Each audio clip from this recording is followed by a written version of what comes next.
90'lardan kaçış başlıyor. Hep beraber ve solo olarak 90'lı yıllardan kaçacağız ve şimdi Mali'ye bağlanıyoruz. Söz sende Mali.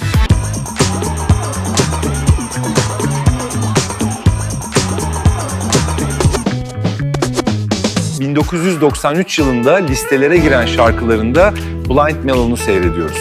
No Rain o dönem sevilmişti.